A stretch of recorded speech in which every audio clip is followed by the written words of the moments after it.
I thought there is a transformation underway which is bigger than just a business, just running a business. I kind of realized over the last 10 years that we are living in that moment where era change from an industrial era to the information era. We are now undergoing at the very early stages of that, as my book describes that. And I think that transition is very important, that people understand that it's a transition, and businesses as well as India as a country react to it in the right way.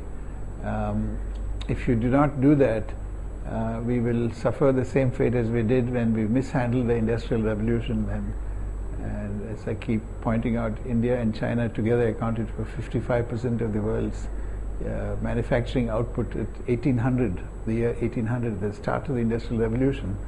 And by the year 1900, 100 years later, the combined manufacturing output has shrunk to 3% because we missed the Industrial Revolution. So in this current information revolution, which promises to make services affordable to everybody, medical services, legal services, financial services, and so on, that's the big transformations going on. We have to make sure that we see the transformation for what it's worth. And in that sense, it's aimed at policymakers, the book. But again, I belong to that idealistic school which says that these things have to be explained to the average person who doesn't spend a lot of time thinking about this. So which is why I wrote it in the creative nonfiction style, to make it accessible to any intelligent newspaper reading man and woman. I was fascinated, let's say, the 2099 to 2000 era, billions of dollars went into the telecom industry throughout the world, mostly in America and in Europe.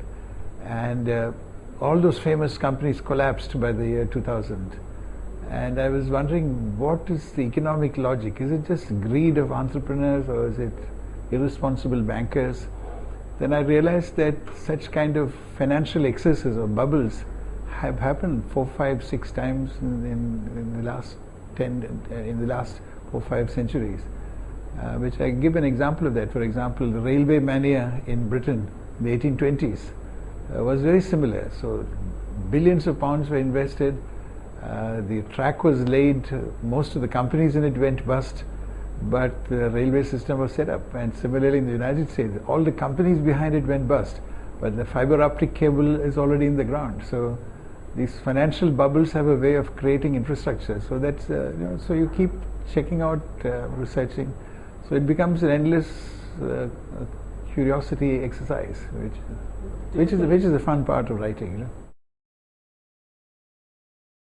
Yeah. Oh, absolutely. I think. Absolutely. I think that you never get it right the first time. You always wish you had a second time to replay it. So any instances of this? Oh, plenty. Read my book. Plenty. Every 10 pages there's an instance of some. I must tell you the context in which I wrote. I had enrolled myself in a creative writing program in the United States, and of which there are 11 American women and me. In America, only women seems to write or read books for some reason. So anyway, these are very smart women. So the deal was, every week, each of us has to send in one chapter of 5,000-6,000 words. And I did, and so the 11 others would send me their manuscripts, and I have to offer comments. So it helped, because there's a pace of every week you write 6,000 words and send it out, and all these 11 American women write back saying, "Hey Ajit, what is this? This complete crap. Change it. We don't understand it." And that group of women ranged from some people who were very smart, top-level executives, to housewives in the Midwest.